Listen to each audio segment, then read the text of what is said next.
لیا. اب 73 میں سے 72 فرقوں کے علماء کہتے ہیں کہ قیامت کے دن وہ کتا جنت میں جائے گا. بولو چاہے چپ کر جو آپ کی اپنی مرضی ہے، لیکن ایک اشارہ تو قرآن نے بھی کر دیا نا کہ سچوں کے پیچھے لگ جانے والا چاہے کتا ہی کیوں نہ ہو وہ جہنم میں نہیں جایا کرتا.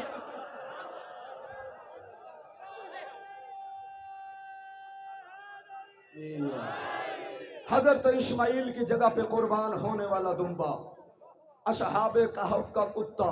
پارہ نمبر 3 کا دوسرا رکوع یعنی آیت الکرسی سے اگلا رکوع پڑھ کے دیکھیے.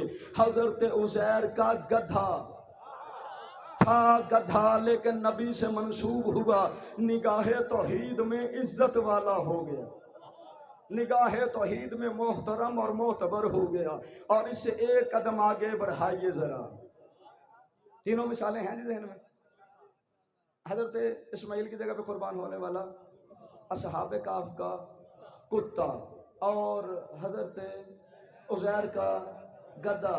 چوتھی مثال حضرت صالح کی اونٹنی تھی، اونٹنی تھی جانور، نبی سے منسوب ہوئی، نگاہ توحید میں عزت والی ہو گئی. مسلمانوں تمہیں حیا نہیں آتا صبح صبح لاؤڈ سپیکر کھول کر اصحاب کہف سے وفا کرنے والے کتے کے ذکر فخر سے کرتے ہو، اپنے نبی کے بیٹے پہ قربان ہونے والے ذوالجناح کے ذکر کو بدعت کہتے ہو. پتہ چلا تمہیں دشمنی ذوالجناح سے نہیں ہے، تمہیں دشمنی حسین ابن علی سے ہے. تو میں عرض یہ کر رہا تھا کہ ہم شیعہ تو ماننے میں اتنے مخلص ہیں، اگر آج سے 1400 سال پہلے کسی جانور نے اولاد رسول سے وفا کی ہو، ہم تو آج تک اس جانور کا احترام کرتے ہیں، اس کا شکریہ ادا کرتے پھرتے ہیں. تو ہم پھر صحابہ اکرام رضوان اللہ تعالیٰ علیہم اجمعین کی عزت کیوں نہیں کریں گے؟ عظمت ان کی ہمارے دلوں میں موجود ہے. اور میں جملہ کہنا چاہتا ہوں، چنیوٹ کا مرکزی مجمع، عظیم مجمع، پڑھے لکھے لوگ اور مرکزی 9 محرم کی مجلس، ایک عظیم جملہ کہہ کے جانے لگا ہوں. خدا را غور کیجئے گا تاکہ میرا جملہ دلوں میں اتر جائے. میں شیعہ ہونے کے ناطے اپنی قوم کی طرف سے اعلان کر رہا ہوں کہ جو بندہ اصحاب مصطفیٰ کی عزت اور عظمت کا منکر ہو وہ بندہ شیعہ ہرگز نہیں ہو سکتا. جو بندہ خود کو شیعہ بھی کہلواتا ہے اور صحابہ اکرام رضوان اللہ تعالی علیہم اجمعین کی عزت اور عظمت کا منکر ہے، میں اسے ہرگز قبلہ شیعہ ماننے کے لیے تیار نہیں ہوں. وہ بندہ آج سے اپنی شیعت کو درست کر لے، اس لیے کہ صحابہ اکرام رضوان اللہ تعالی علیہم اجمعین وہ عزت والے لوگ، وہ عظمت والے لوگ، وہ رفت والے لوگ جنہوں نے نبی کی زیارت کی، نبی کے ہاتھوں پہ کلمہ پڑھا، نبی کے پیچھے نمازیں پڑھی، نبی کے ساتھ مل کر بدر، احد، خندق اور خیبر میں خوبصورت کردار ادا کیا. کیوں نہیں مانیں گے ہم ان لوگوں کو جنہوں نے نبی کے پیچھے نمازیں پڑھی ہیں؟ ہم مانتے ضرور ہیں لیکن سنی اور شیعہ عقیدے میں صحابہ اکرام رضوان اللہ علیہم اجمعین کے متعلق 2 بنیادی فرق ہیں. میں 2 بنیادی فرق واضح کروں گا تو پھر انشاءاللہ میرا موضوع واضح ہو جائے گا. پہلا بنیادی فرق یہ ہے کہ ہم آل اور اصحاب کو برابر نہیں مانتے. بات میری اگر جھوٹی ہو قبلہ تو مجھے ٹوک دیجیے گا، جسے لگے میری بات جھوٹی ہے مجھے ٹوک دیجیے گا. بات میری ٹھیک ہو تو پھر بولیے گا، ورنہ میرے ساتھ نہ بولیے گا. پہلی بات یہ جو سچی بات ہو وہ کرنی چاہیے، ممبر پہ جھوٹ نہیں بولنا چاہیے، اپنے مذہب کے عقیدے کو نشر کرنا چاہیے. دیکھیے ہم نے کسی کے کہنے پر تراویح نہیں پڑھی، ہم نے کسی کے کہنے پہ فجر کی اذان میں الصلاۃ خیر من النوم نہیں ڈالا، ہم نے کسی کے کہنے پر اذان سے علی شان ولی اللہ نہیں نکالا، اذان سے حی علی خیر العمل نہیں نکالا، ہم نے کسی کے کہنے پہ ذوالجناح نہیں چھوڑا، ہم نے کسی کے کہنے پہ تعزیہ داری نہیں چھوڑی، ہم نے کسی کے کہنے پر ماتم داری نہیں چھوڑی، ہم نے کسی کے کہنے پر علم نہیں چھوڑا، ہم نے کسی کے کہنے پر زنجیر مارنا نہیں چھوڑا، ہم نے کسی کے کہنے پر کالے کپڑے نہیں چھوڑے. اگر ہم صحابہ کو نہ مانتے ہوتے تو ہم نے یہ عقیدہ بھی سامنے لے آنا تھا، جہاں پہلے گزارا ہو رہا ہے پھر بھی ہوتے ہی رہنا تھا.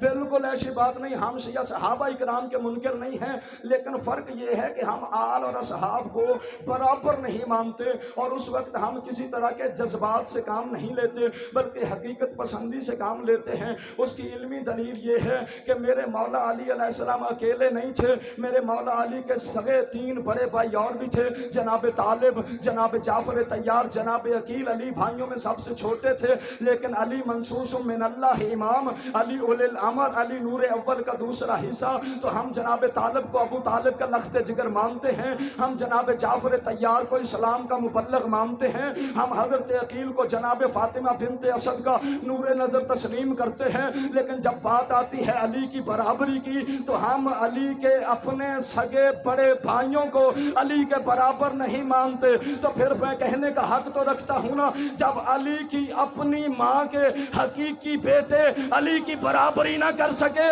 تو غیر ماں کا بیٹا علی کی برابری کیسے کر سکے؟ علی علی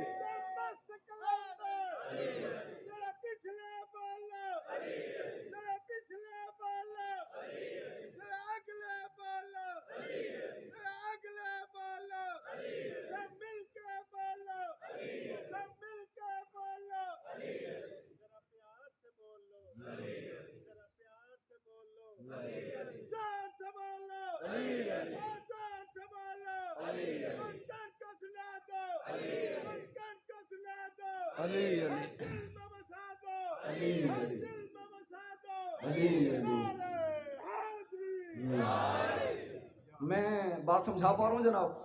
ہم کسی طرح کے جذبات سے کام نہیں لیتے۔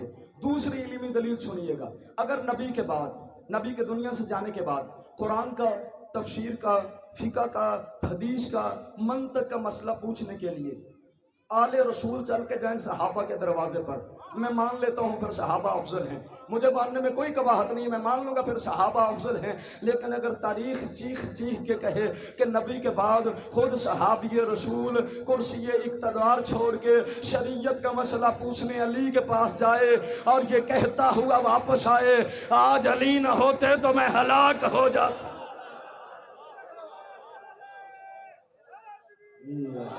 ماننا پڑے گا علی کل بھی افضل تھا، علی آج بھی افضل ہے۔ اور کیا فرمایا تھا حضرت عمر نے اپنے بیٹے سے، جا بیٹا حسن مجتبیٰ سے لکھوا کے لے آ کہ میں غلام زیادہ ہوں، تمہیں اب بھی پتہ نہیں چلا وہ غلام کے در پہ جھکتے ہو، سید کیوں چھوڑ دیا ہے؟ حضرت عمر نے بتا دیا کہ علی میرا سردار ہے، وہ حیا نہیں آتا علی کو چھوڑتے ہوئے؟ قیامت والے دن حضرت عمر نے تیرا گربان پکڑ لینا ہے، وہ میرا سردار چھوڑ دیا۔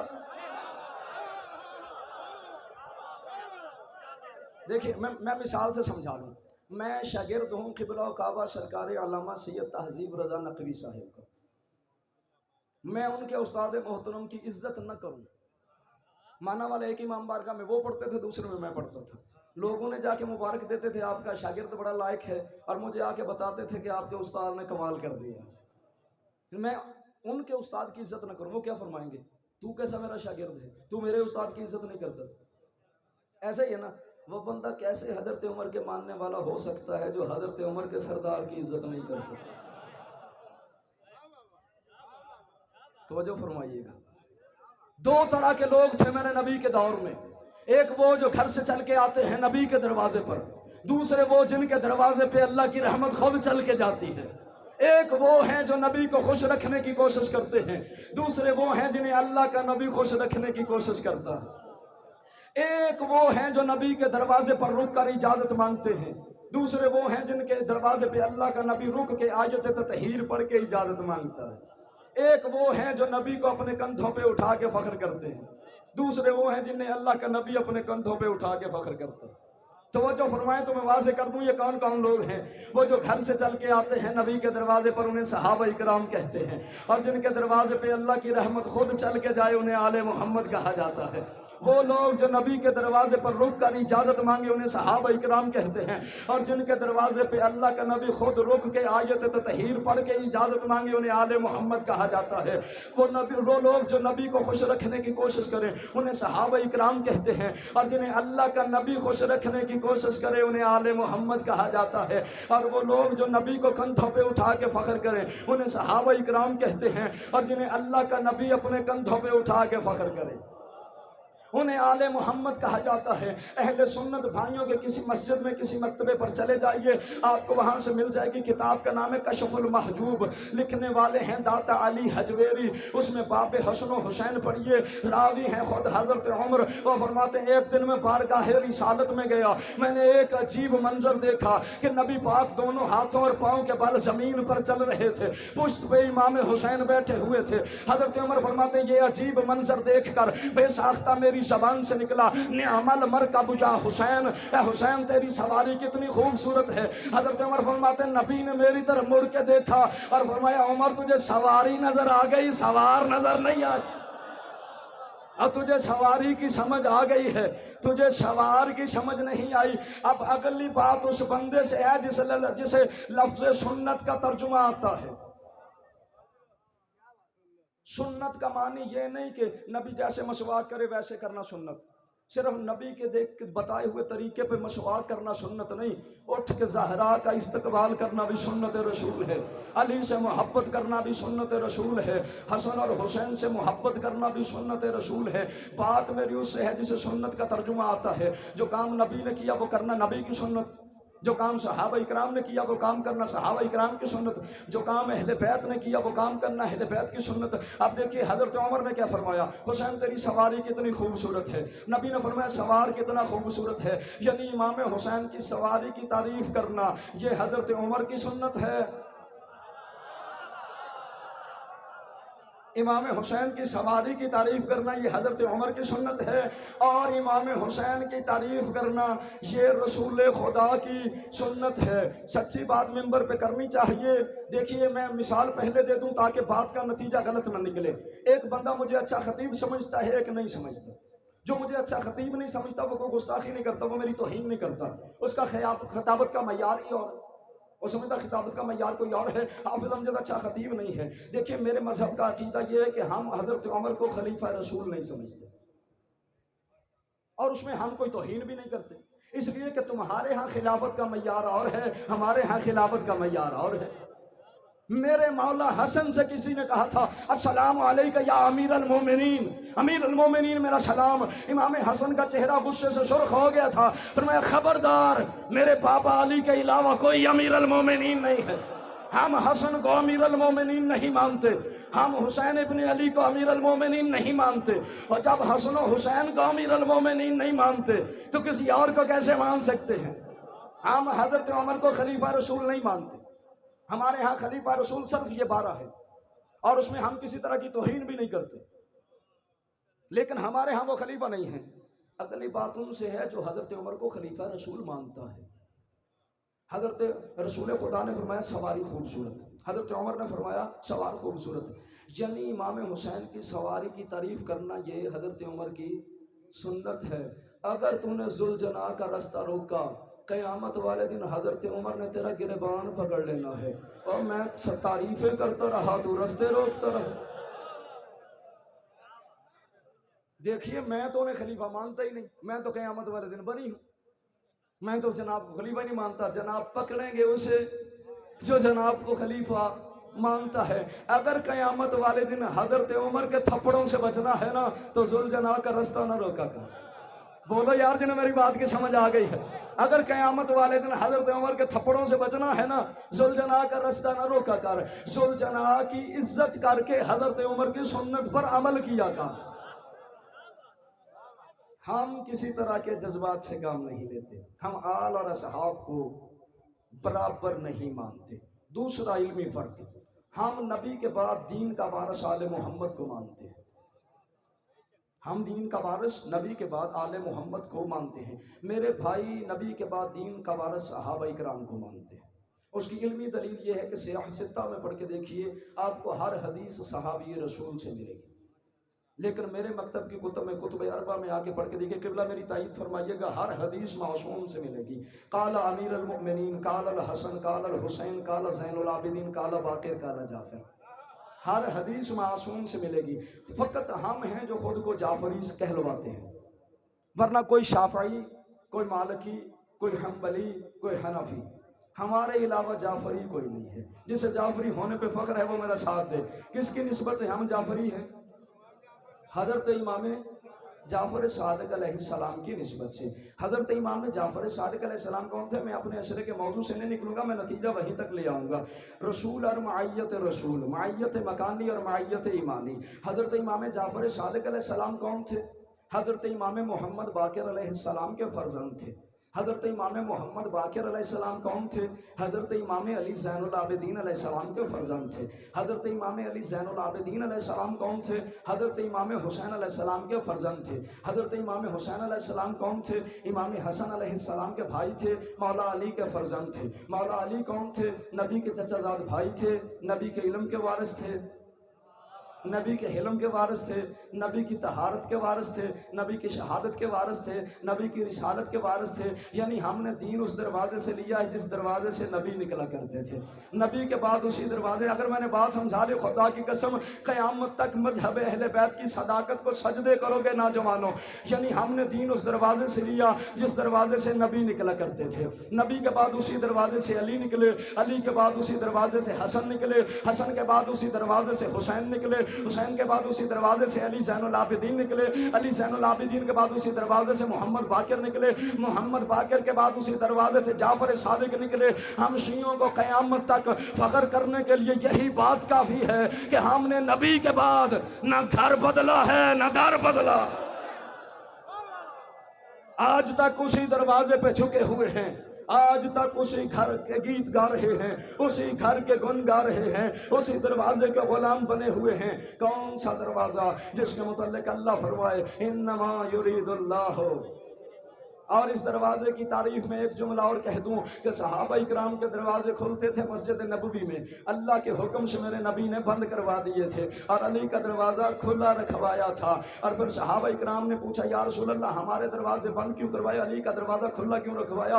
فرمایا تمہارے دروازے میں نے بند نہیں کروائے، علی کا دروازہ میں نے کھلا نہیں رکھوایا، تمہارے دروازے اللہ نے بند کروائے ہیں، علی کا دروازہ اللہ نے کھلا رکھوایا ہے۔ جتنے لوگ ہم شیعوں پہ اعتراض کرتے ہیں نا کہ صحابہ کے دروازے پہ کیوں نہیں جھکتے، تم بتاؤ بند دروازے پہ جھکنا کون سی عقل مندی ہے؟ جو دروازہ اللہ نے بند کروایا، کبھی دیکھا ہے کہ جس دروازے پہ تالا لگا ہو وہاں سے فقیر خیرات مانگ رہا ہو؟ وہ ہم تو فقیر ہیں آل محمد کے، ہم نے تو خیرات مانگنے کے لیے جانا ہے، ہمیں پتہ ہے بند دروازوں سے خیرات نہیں ملا کرتی۔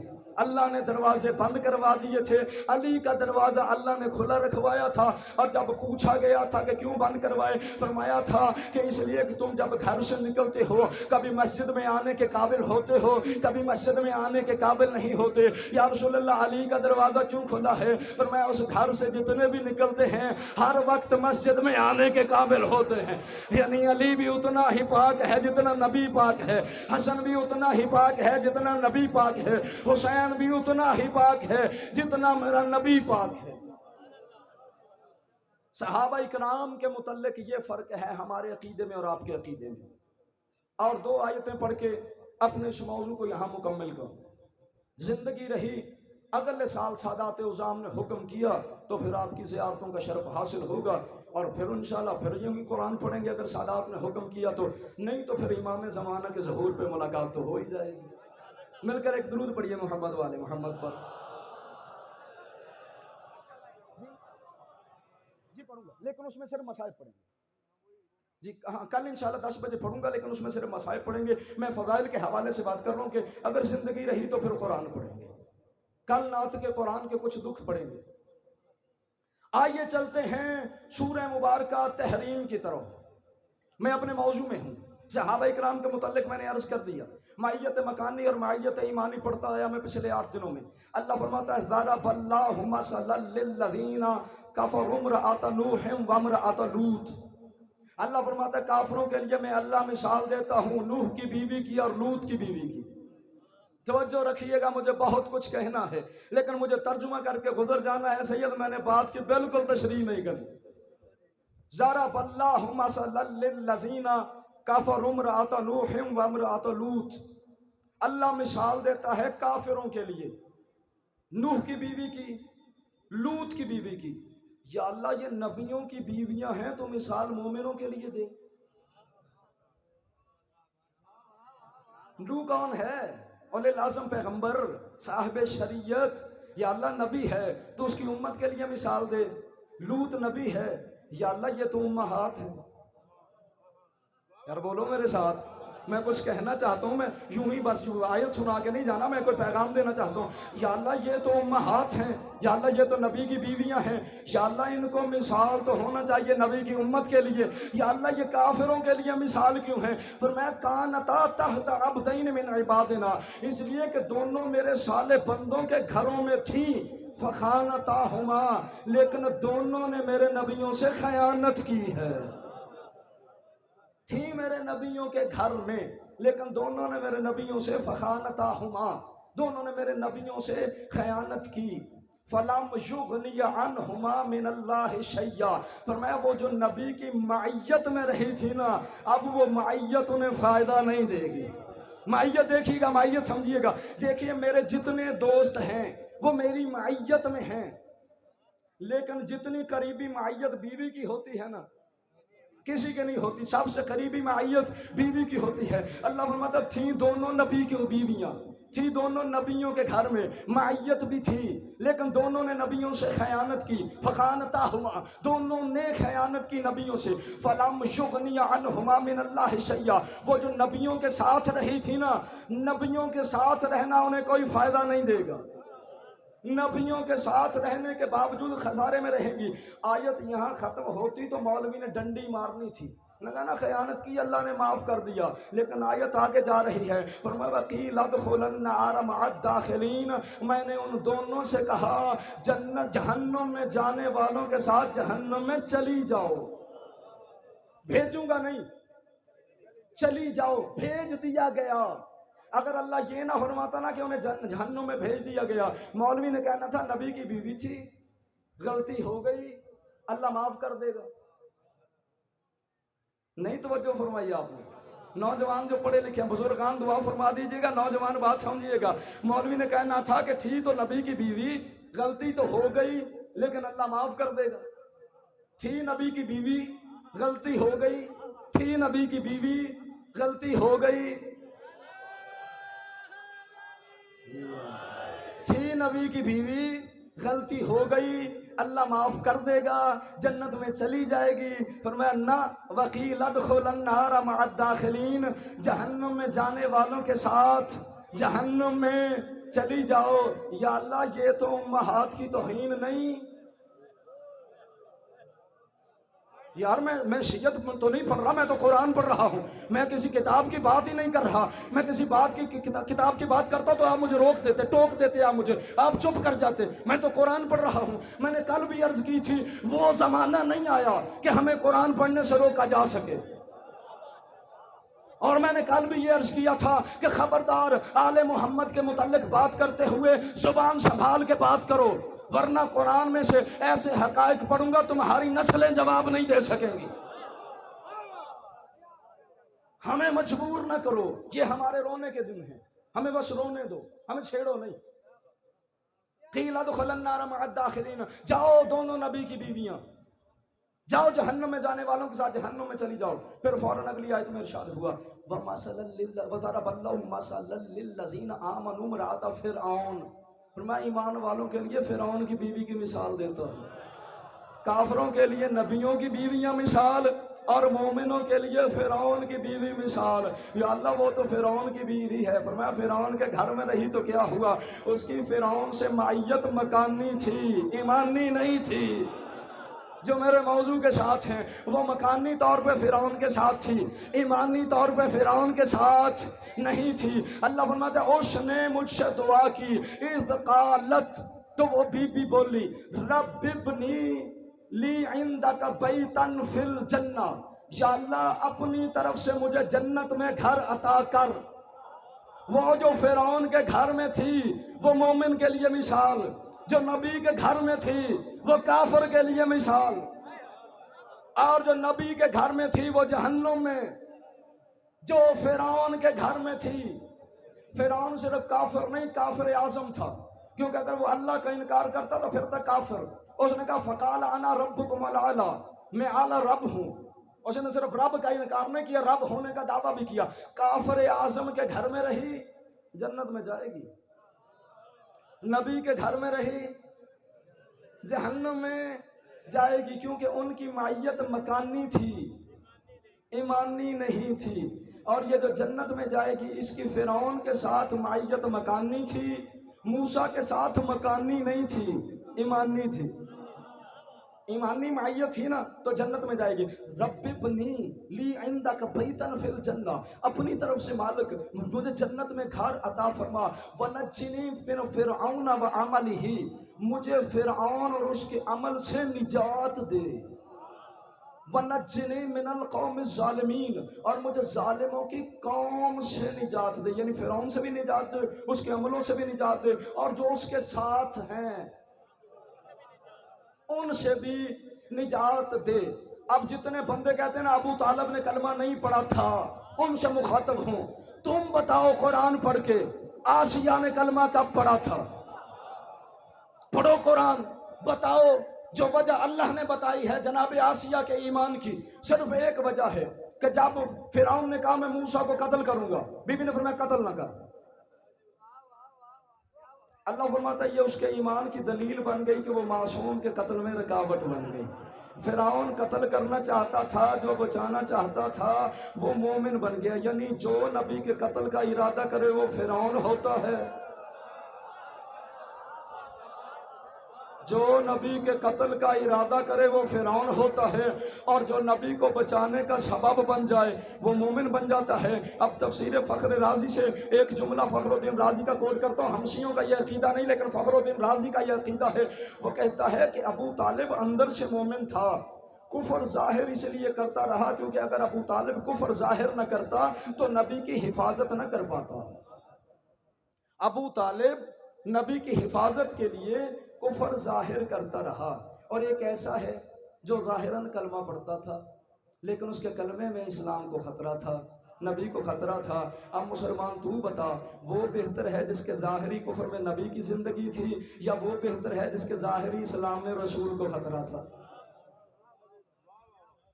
ایک ہی دلیل ہے جناب آسیہ کے ایمان پر، کیا نمازیں پڑھی تھی؟ جتنے بندے کہتے ہیں ابو طالب نے اگر کلمہ پڑھا تھا تو نماز پڑھی تھی، تو بتاؤ، تم بتاؤ آسیہ نے کوئی نماز پڑھی تھی؟ فرعون پڑھنے دیتا ہے شادی اپنے گھر میں نماز، وہ تو کافر آدم تھا، وہ پڑھنے دے گا اپنے گھر میں نماز؟ اور اگر نماز کی بات ہے تو تم بتاؤ جو نبیوں کے گھروں میں تھی کیا وہ نمازیں نہیں پڑھتی تھی؟ کیا لوط نبی کی بیوی نماز نہیں پڑھتی تھی؟ کیا نوح کی بیوی نماز نہیں پڑھتی تھی؟ اگر کوئی بندہ کہے نہیں پڑھتی تھی، میں پوچھوں گا جو نبی اپنی بیوی سے نماز نہ پڑھوا سکے وہ امت سے کیسے پڑھائے گا؟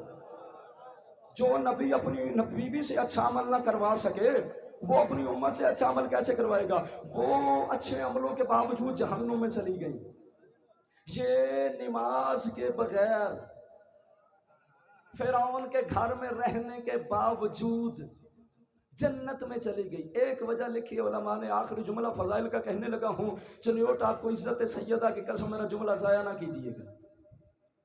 ایک وجہ لکھی ہے علماء نے، کیا؟ کہ آسیہ اس وجہ سے مومنہ ہے، اس وجہ سے جنت میں جائے گی کہ وہ موسیٰ سے محبت کرتی تھی، فرعون سے نفرت کرتی تھی۔ بات سمجھیے گا، موسیٰ سے محبت کرتی تھی، فرعون سے نفرت کرتی تھی۔ آخری جملہ فضائل کا ہے، ہاتھ اٹھاؤ دعا مانگتے، ہاتھ اٹھاؤ، سارے ہاتھ اٹھاؤ، میری مائیں بہنیں جو پردے میں بیٹھی ہیں آپ بھی ہاتھ اٹھائیے، دعا مانگتے ہیں، یا اللہ جیسے حضرت آسیہ حضرت موسیٰ سے محبت کرتی تھی، فرعون سے نفرت کرتی تھی، تو نے محبت موسیٰ اور نفرت فرعون کی وجہ سے اسے جنت عطا کی ہے۔ یا اللہ ہمیں اقرار ہے نہ ہماری نمازیں ٹھیک ہیں، نہ ہمارے روزے ٹھیک ہیں، نہ ہمارے حج اور زکوٰۃ ٹھیک ہے، لیکن یا اللہ اس صدقے میں ہم پہ کرم کر دینا، ہم علی سے محبت کرتے ہیں، علی کے دشمن پہ لعنت کرتے ہیں۔ مل کر ایک درود پڑھ دیجئے محمد علیہ۔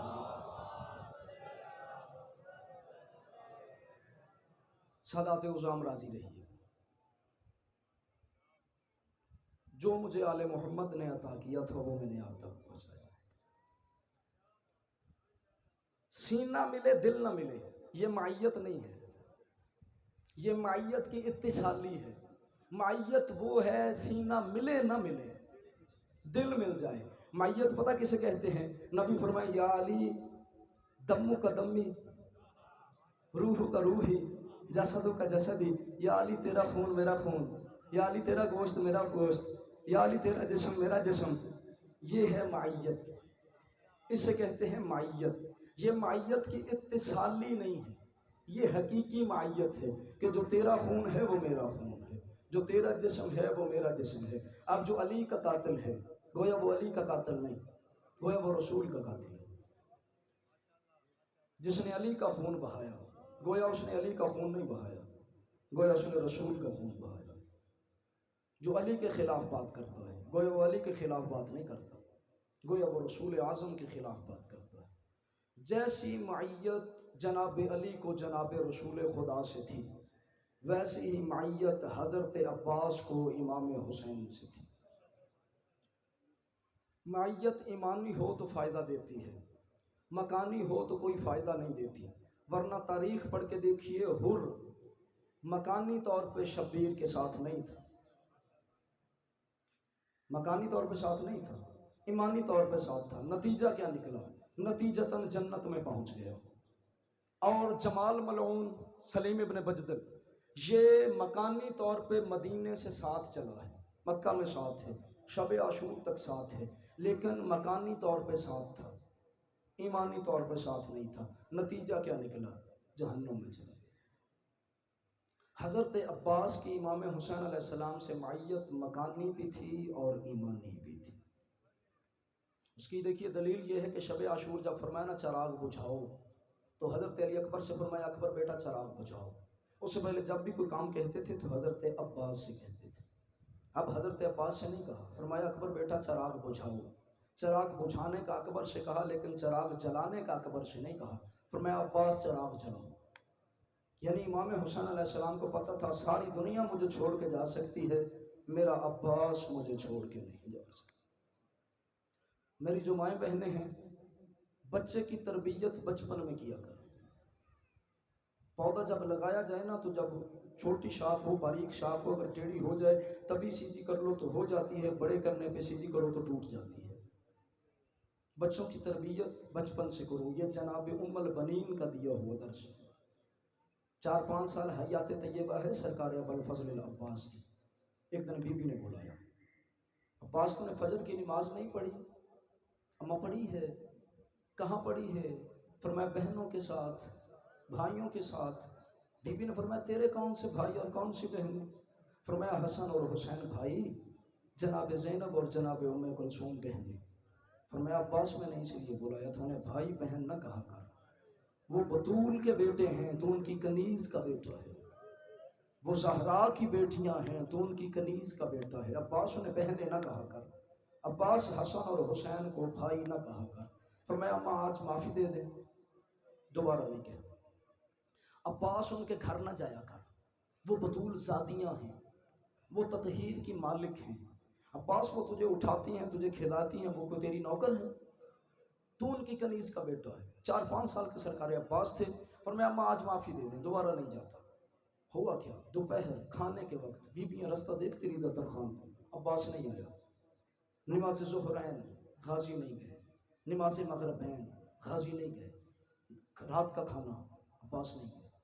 صبح ہوئی نماز فجر، بیویاں دیکھتی نہیں رستہ، غازی نہیں آیا. بی بی عالیہ نے فرمایا ام کلثوم آج چلتی ہیں، پتہ کرتی ہیں میرا غازی کیوں نہیں. غلط پڑھوں ذاکری جملے ہوں میں 14 کا مجرم. میں نے کتاب سے یوں پڑھا ہے، جیسے ہی دونوں بہنیں اپنے حجرے سے نکلیں، حضرت عباس باہر والے دروازے میں بیٹھے ہوئے تھے زمین پر اور رو رو کے فرما رہے تھے وہ سردار ہیں، میں نوکر ہوں، وہ بطول زادیاں ہیں، میں نوکر ہوں، وہ زہرا کے بیٹے ہیں، میں نوکر ہوں. بی بی چلتی ہوئی قریب آئی، حضرت عباس کے پاس کھڑے ہو کے فرمایا عباس جی سید زادی، غازی جی آقا زادی، عباس تو میرے گھر کیوں نہیں آیا؟ فرمایا آپ سید زادی ہیں، آپ بطول زادی ہیں، میں کنیز کا بیٹا ہوں. بی بی فرماتی ہیں عباس اگر تو کنیز کا بیٹا ہے آج سے پہلے میرے گھر کیوں آتا تھا؟ چھوٹے چھوٹے ہاتھ جوڑ کے غازی فرماتے ہیں بی بی پہلے جو آتا رہا وہ معاف کر دیں، آئندہ نہیں آؤں گا۔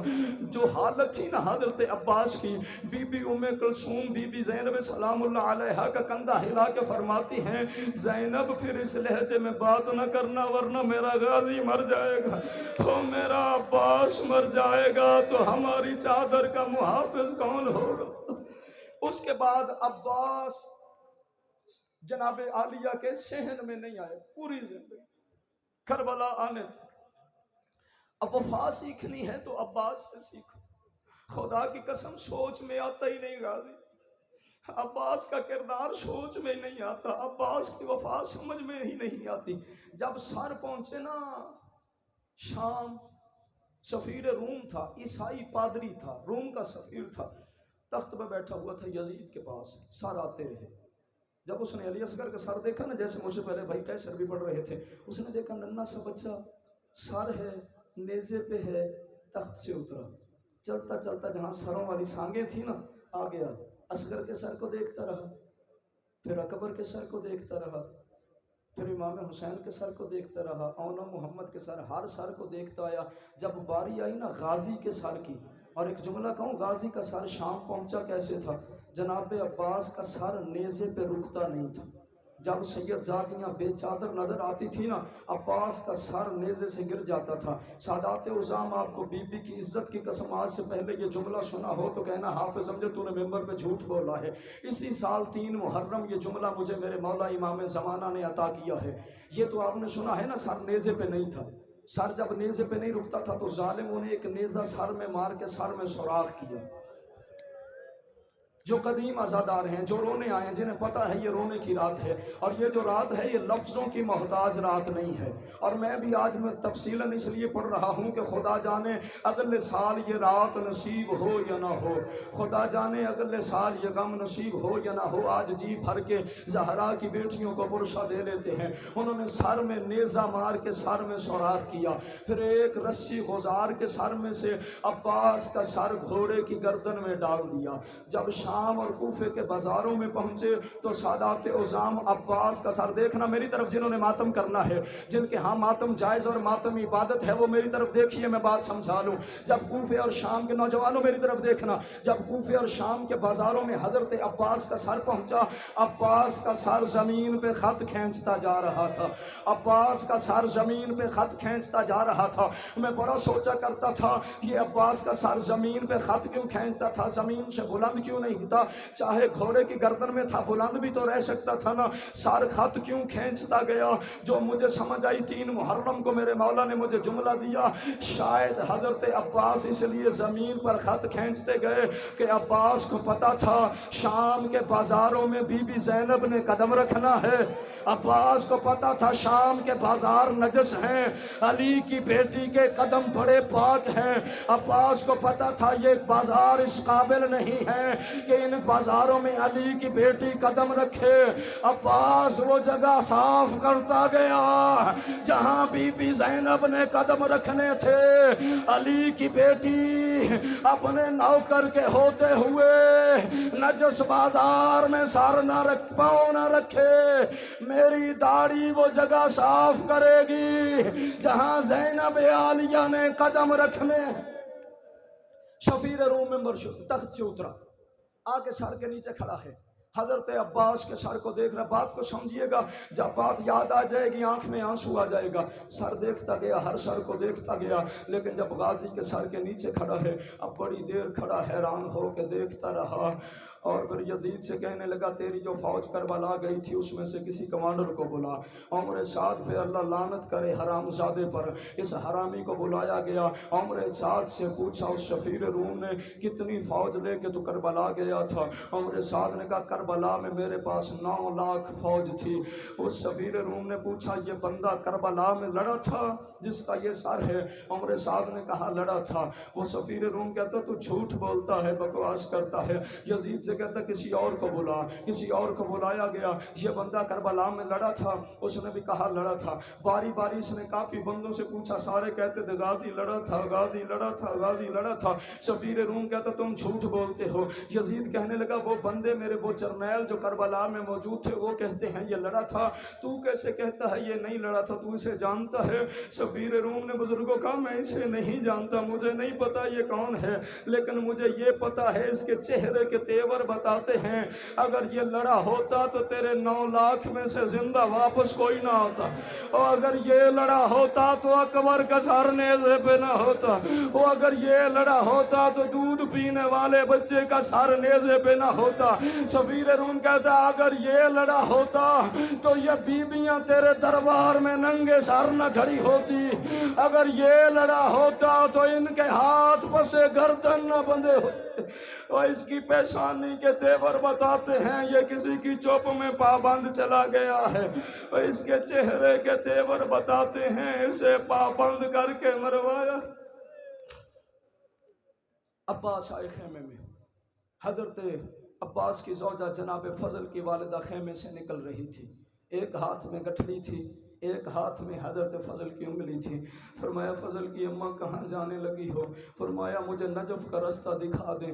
نجف جا کے کیا کرو گی؟ فرمایا آپ کے بابا علی کا جب آخری وقت تھا نا، انہوں نے مجھے کہا تھا جب میرے غازی سے تجھے کو غلہ ہو تو میری قبر پہ آ جانا، مجھے میری قبر پہ آ کے بتانا۔ فرمایا میں تیرے بابا علی کی قبر پہ تیرا غلہ کرنے جانے لگی ہوں۔ حضرت عباس فرماتے ہیں میرے ساتھ کون سا غلہ ہے مجھ پر جو جا کے میرے بابا کی قبر پہ کرنا ہے؟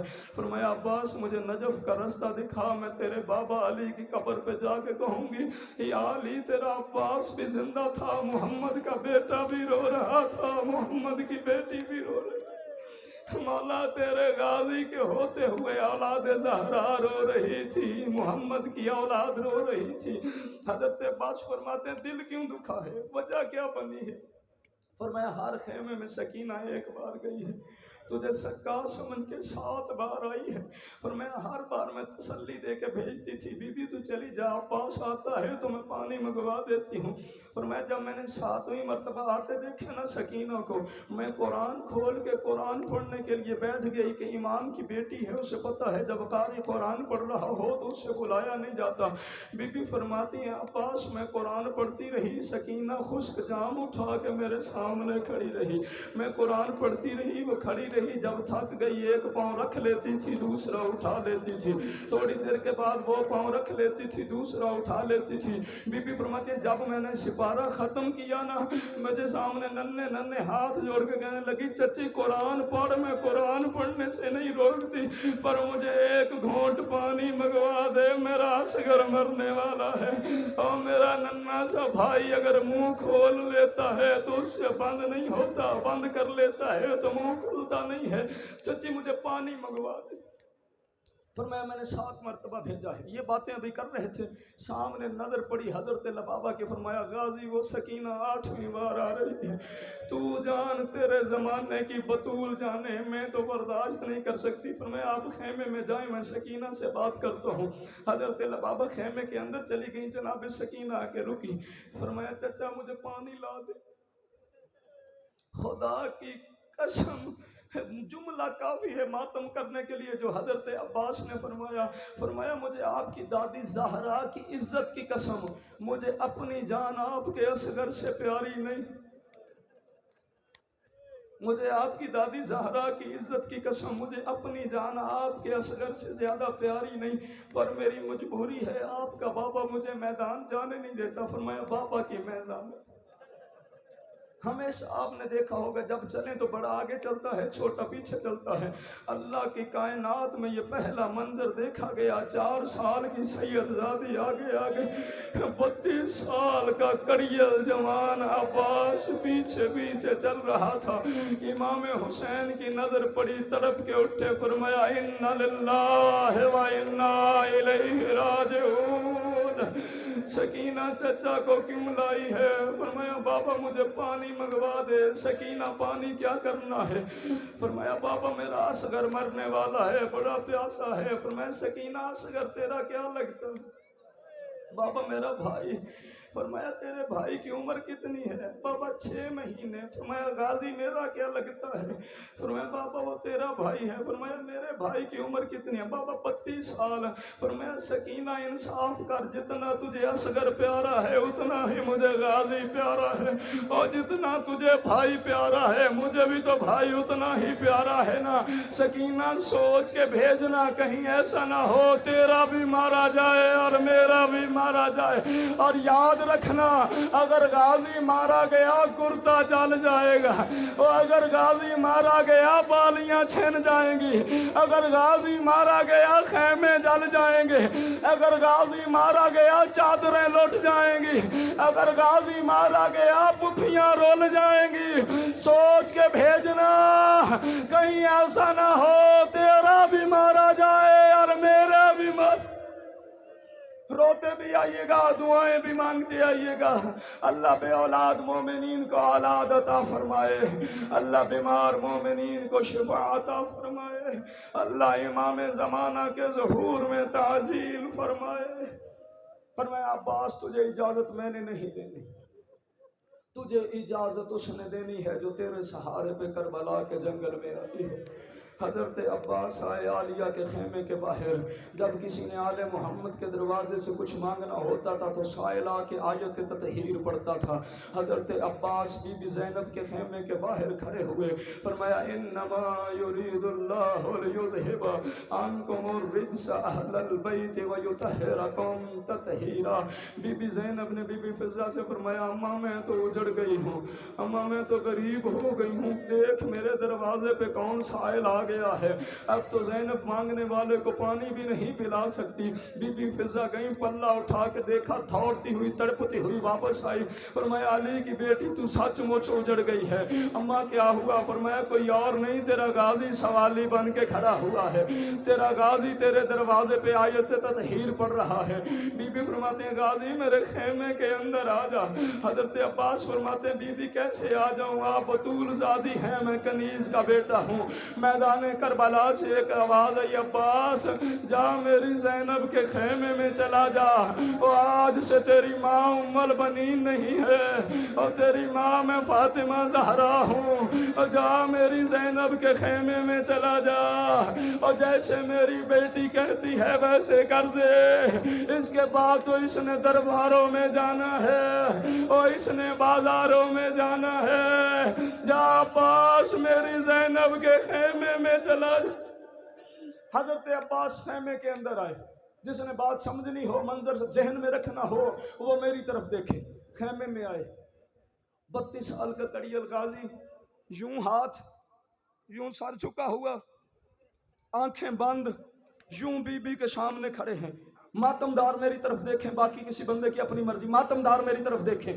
جب یوں حضرت عباس سر جھکا کے کھڑے تھے نا، جناب زینب نے اپنا ہاتھ عباس کی ٹھوڑی کے نیچے رکھا، چہرہ اٹھا کے فرمایا یوں سر نہ جھکاؤ، میں تیرے سہارے پہ کربلا کے جنگل میں آئی ہوں، اور بہنوں کے سامنے یوں سر نہیں جھکائے جاتے، اور غازی میرے سامنے یوں سر نہ جھکا. عباس میں کربلا کے جنگل میں تیرے سہارے پہ آئی ہوں، اور پردیس میں آ کے سر نہ جھکا، میں تیرے سہارے پہ یہاں بیٹھی ہوئی ہوں. حضرت عباس فرماتے بی بی کچھ مانگنے آیا ہوں. فرمایا عباس مانگ. علامہ دربندی نے یہ جملہ لکھا ہے، وہ فرماتے ہیں کہ حضرت عباس نے فرمایا بی بی موت مانگنے آیا ہوں. دربندی فرماتے ہیں لفظ موت حضرت عباس کے منہ سے نکلا، موت کی زردی جناب زینب کے چہرے پہ ظاہر ہوئی، رنگ فق ہو گیا علی کی بیٹی کا. لیکن فرمایا عباس تو نے ساری زندگی میں میرا کوئی حکم نہیں ٹالا، عباس میں تجھے خالی نہیں بھیجوں گی. عباس پر میری ایک شرط ہے، آقا زادی حکم کرے. فرمایا میں نے سنا ہے مدینے کی عورتیں بتاتی تھی جب میرا بابا علی گھوڑے پہ بیٹھتا تھا تو بڑا خوبصورت لگتا تھا. عباس چلا جا، پر پہلے گھوڑے پہ بیٹھ کر ایک مرتبہ میرے خیمے میں آ، میں دیکھوں میرا بابا علی کتنا خوبصورت لگتا تھا. عزادارو حضرت عباس گئے اپنا گھوڑا لینے کے لیے. بی بی زینب نے بی بی فضہ کو بلایا. فرمایا میں آج تک حکم دیتی رہی ہوں عورت بلند آواز میں گفتگو نہ کرے، عورت تیز قدموں سے نہ چلے. اما فضا آج میں حکم دیتی ہوں جتنا تیز دوڑ سکتی ہے دوڑ، جتنا اونچی بول سکتی ہے بول۔ فرمایا کیا کروں؟ فرمایا خیموں میں اعلان کر دے، جس نے بی بی زینب کو اجڑتے دیکھنا ہو وہ میرے خیمے میں آ جائے، اور جس نے بی بی زینب کو برباد ہوتے دیکھنا ہو وہ بی بی زینب کے خیمے میں آ جائے۔ عزادارو بی بی فضا نے خیموں میں اعلان کیا، بیویاں یوں خیمے سے نکلی، کوئی کہتی تھی واہ محمدہ، کوئی کہتی تھی واہ علیہ، کوئی کہتی تھی واہ عباسہ۔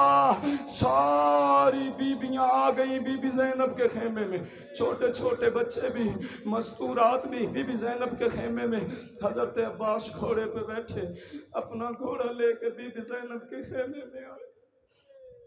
حضرت عباس کا گھوڑا بی بی زینب کے خیمے میں داخل ہوا، گھوڑا بی بی زینب کے خیمے میں چکر لگا رہا تھا۔ بی بی زینب بھتیجیوں کو دیکھتی رہی، خاموش رہی، بھانجیوں کو دیکھتی رہی، خاموش رہی، بیٹیوں کو دیکھتی رہی، خاموش رہی۔ لیکن جب نظر پڑی نا بھابیوں پر تو رو پڑی علی کی بیٹی، دونوں ہاتھ جوڑ کے فرمایا میں نے مدینے سے نکلتے ہوئے کہا تھا میں تمہاری چادر کی ضامن ہوں۔ فرمایا آج کے بعد زینب کسی کی چادر کی ضامن نہیں ہے، اور میرا غازی جا رہا ہے، اب تم جانو تمہاری چادریں جانے۔ اور زینب پردیس میں اجڑ گئی ہے، اور میرے بھائیوں کے مان ختم ہو گئے ہیں، اب ہر بی بی اپنی چادر کی خود محافظ ہے۔ حضرت عباس کا گھوڑا چکر لگا رہا تھا، بی بی سکینہ خیمے میں داخل ہوئی۔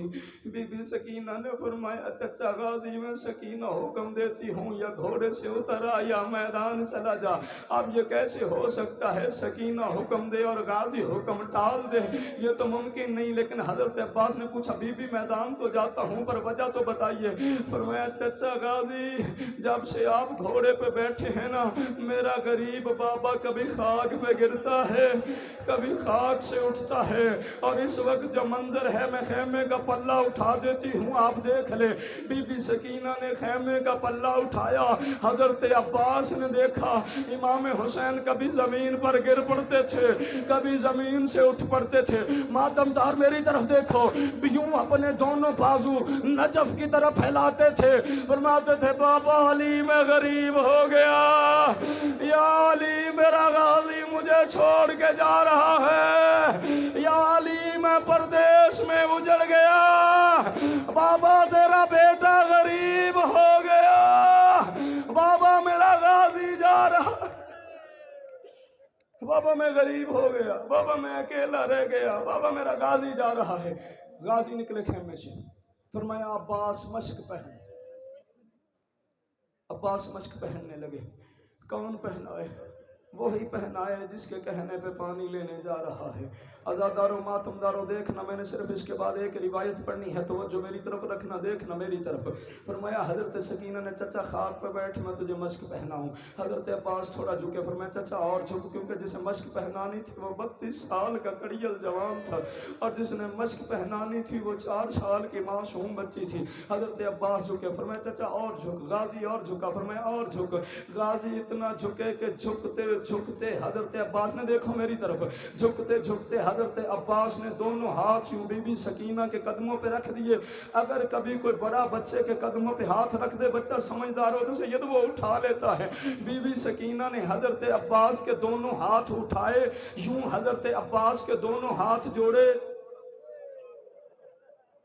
دونوں ہاتھوں پہ بوسہ دیا، جو رو پڑے ہو انہیں سلام ہے، دونوں ہاتھوں پہ بوسہ دے کے نا فرمایا چچا تو نے میرے قدموں پہ ہاتھ رکھے ہیں نا، سکینہ وعدہ کرتی ہے میں شام سے آئی یا نہ آئی چچا تیرا ہاتھ بلند رہے گا، چچا میں تیرا ہاتھ کبھی نہیں جھکنے دوں گی، مجھے چاہے شام کھا جائے غازی تیرا ہاتھ بلند رہے گا۔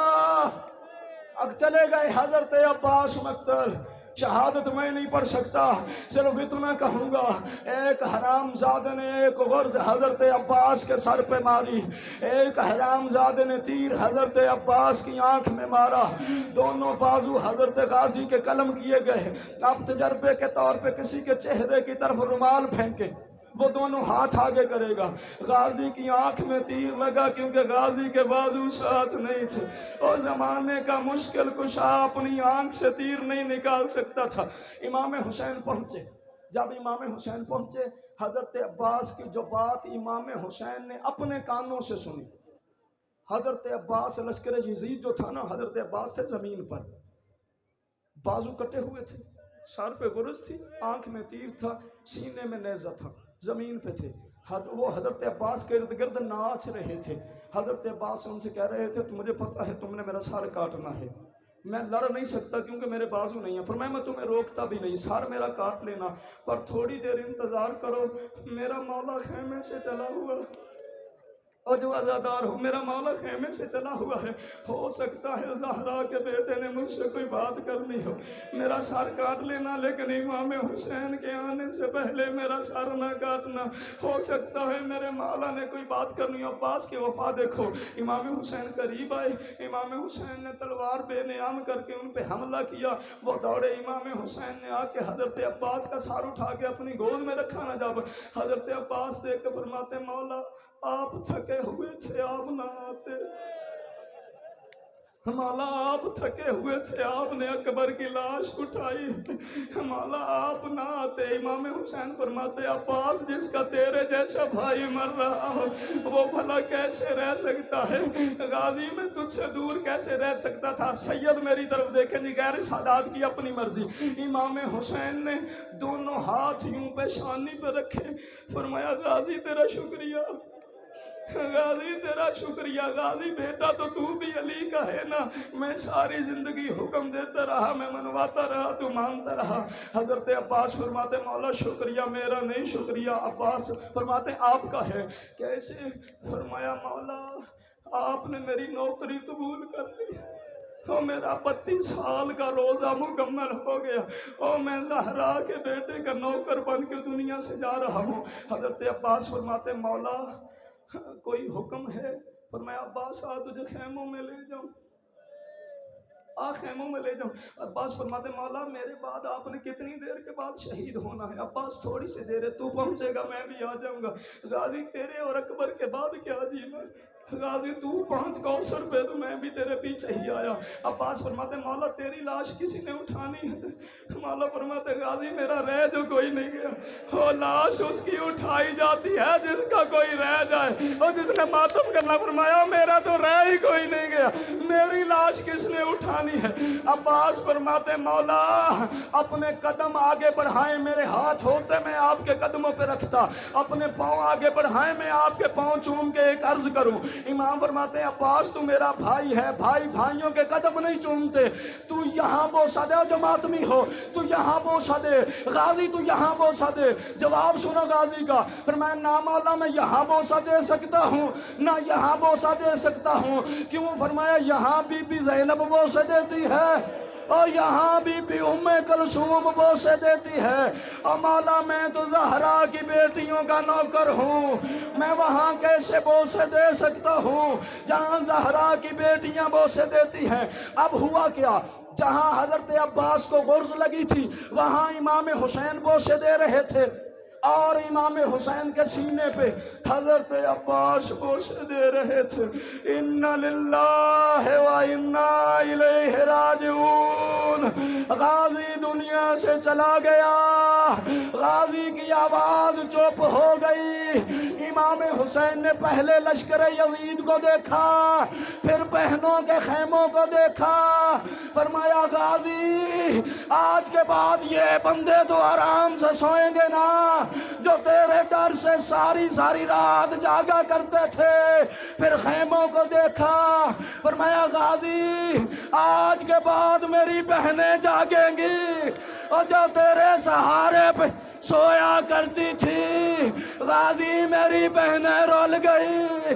ماتم عباس.